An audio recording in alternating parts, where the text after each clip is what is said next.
Hello, this is video number one of 156 Twilight Zone commentary videos, very short commentary videos that I'll be doing. Today is July 16th, Friday, 2021, and I'm here in my home in Tarzana, California. And actually, at the moment, I decided to start doing this little project a few weeks ago, right after I got surgery on my ankle. Some of you who've been watching these videos might have known that, like in the past, I was like tend to have like a wrap or a brace on my ankle. Well, thankfully, I finally got surgery on it, so I'm recovering and I won't have to do that anymore. But anyway, what do you do like when you're like laying around thinking, like recovering from something like this, and you're like thinking of different projects and different things that you could do? Well, the last really big project that I had for Twilight Zone was back in 2015 and 16 with Terry Burnham and her burial, and then in 18 and 19, I believe it was just a couple 3 years ago, 2 3 years ago. I decided to finally do my little treatise or essay, article, whatever, study on seasons 4 and 5, the like unsung seasons of Twilight Zone. So I wrote those things. So this past week, I was actually just discussing with a very good friend of mine, Christopher Conlon, great writer, he's an English teacher and lit major and many times published author and master of the English language. And I was talking with him this past week about Martin M. Goldsmith, the writer Martin M. Goldsmith, who of course scribed 2 segments of Twilight Zone, The Encounter and What's in the Box. So I do want to do like individual videos on each episode, so I'll leave The Encounter for my next video. But this video is going to be on What's in the Box. Okay, so I've already talked for like more than 2 minutes about, and I don't want to make these that long. But I guess since this is like my intro video, I can get away with that. So anyway, What's in the Box? So What's in the Box is a story. I actually published the script many years ago in my Forgotten Gems from the Twilight Zone 2-volume series of books, and I've gotten a few questions from time to time. It's like, are there going to be any more? Are you going to publish the rest of the scripts? I don't know, but probably not. But I won't go into that. So I have always liked the script for What's in the Box. I mean, even before I saw the script, I really liked it. And Martin M. Goldsmith was actually a film writer, and he had a very interesting life that was not restricted to Hollywood. He did, a lot. He traveled a lot, and he was a licensed pilot, as was his wife, who I actually talked to later and got the script from. And he had a very colorful life. He lived into his 80s, and she lived well into her 90s. And here in Southern California mostly, but he was from New York. And I've always liked the script of What's in the Box simply because it is, like I say, it's such a slice of like lower middle class American life. It's about a cabbie from the Bronx or general vicinity who of New York cabbie who gets into some trouble. He's a philanderer and ends up going to the electric chair. But it's thanks to this quirky TV set of his, which is repaired by none other than Sterling Holloway, is this unnamed TV repairman with a crooked smile, who's kind of sort of an agent of the devil or something like that. Kind of like there were some other characters in Twilight Zone who kind of fit that bill too, like Burgess Meredith's Mr. Smith from Printer's Devil, and then there were some other, and then Thomas Gomez, who in Escape Clause played Cadwallader, who was just another name for the guy with the pitchfork and the steam coming straight out of hell. Anyway, so What's in the Box stars Joan Blondell and William Demarest, both veteran film actors who by that time were older, in their senior citizen years, and Demarest lived into his 90s. He lived to be very, very old, and he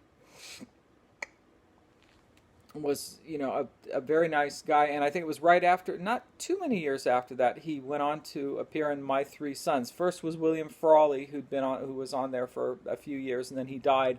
And then William Demarest took over the rest of the time as Uncle Charlie. So he played a much nicer character on that show. But What's in the Box was directed by Richard L. Baer, and Richard L. stands for Leland. Was a well-known comedy director who directed, I think, he was like the house director of Green Acres, and he directed a lot of television, but he also directed some of the best episodes of Twilight Zone. And I consider What's in the Box to be one of the best, but I'm in the vast minority of the people who think that.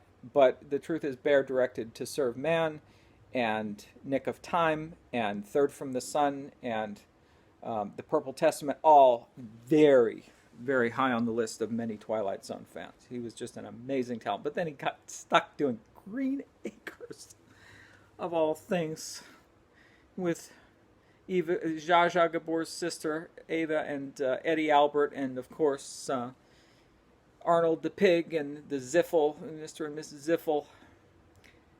Crazy. Undoubtedly, he got paid very, very well for it. And some people don't know that Richard L. Baer also is responsible for a series of short films that I believe aired like in the same, like before feature films, like with the newsreels and stuff like that. I think. I can't be certain of that because I was nowhere near alive at that time. But he produced and directed and wrote these Joe McDoakes shorts, and you can actually order all like 50 of them as a set from Amazon.com nowadays. I think that's where I got mine.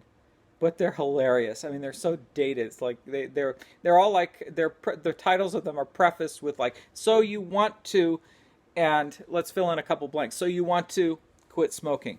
So you want to have better sex. No. So you want to build a model railroad. So you want to overcome your fear of going to the dentist. So, that kind of stuff. Hilarious. So anyway, but back to What's in the Box, just briefly. I really like it because the characters remind me of my own grandparents. I really, my grandfather was not a cabbie, but he was a truck. He was like a traveling diesel mechanic. So he was on the road all the time, and I don't know what he did when he was on the road. I'm sure, he's long deceased, so I don't know what he got up to. But if he got up to like what Joe Britt did, then it wouldn't be at all surprising, because he and my grandmother barely got along. But that's what happens, with marriages like that, marriages of conveniences. Like, they both kind of set out on routes to greener pastures after some point in time. But the real star of the show was Sterling Holloway, who everybody knows. He was the voice of Winnie the Pooh and probably some other similar like cartoon characters, who was a very familiar face on television. He lived a good long life too, like as Demarest did. He was very, very old when he died, and he never got married. And he was like, in interviews, like, you're such a nice man. Why didn't you ever get married? He said, I never felt I was missing anything by not doing so. So, but even though Goldsmith's script, it reads well, I don't know if, in execution, like a lot of the season 5 episodes, I don't know if it really comes off, as well as it had been intended. But, I've heard more than one person say, yeah, geez, you wrote that script. It's terrible. But it's funny in its own way. And I think Baer was able to impart a good amount of humor to it. The fight scene at the end is, of course, hilarious, in that it's so terrible. But, and then there's the whole, Twilight Zone was famous for people going out the window. They'd usually, like, break the glass, which is like this sugar glass, this thin layer of glass, and go out the window to their death. That happened in more than one episode. Or the window was just kind of conveniently left open. I think one of the worst ones was probably What's in the Box, and then another bad one was in The Fever in season 1, where Everett Sloane, who proceeds his fall out the window with some brilliant acting. He just looks genuinely scared, but he goes out, breaks the glass and goes down onto the sidewalk, and then you see all these, 50 million bits of glass. that he somehow managed to break the window with his, anyway.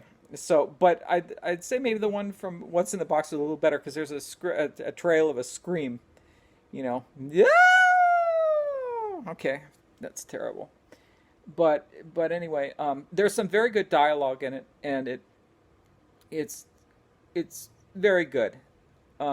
Like I said, I've got some kind of affection for it, and I think it was and then I think it was good, and I think the argument from some people has been, why didn't Joe Britt get a second chance? Well, here's the reason: because if he had, the TV repairman wouldn't probably have gotten to come back and make that extraordinary curtain call. He comes back and, just after Phyllis hits the sidewalk, and then terrible continuity problem there with all the neighbors and the cops being at the door with loaded guns just moments afterwards. Terrible.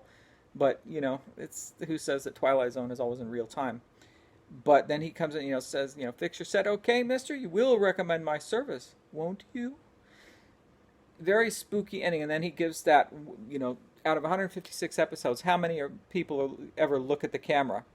Lloyd Bachner did in To Serve Man, and then Sterling Holloway did in that episode. I can't think of any others. There are probably one or maybe two others other than that.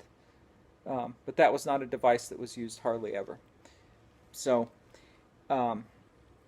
but, there's some delightfully cynical dialogue between the two characters, and it's just fantastic. And any more info that you want to maybe get about the script, you can read in the script, which is published in Forgotten Gems from the Twilight Zone, Volume 2, Bear Manor Media, published in the year 2006. And before this video hits a whopping 12 minutes, I will end this right here. And so we've gotten the first of 156 videos out of the way, 155 to go.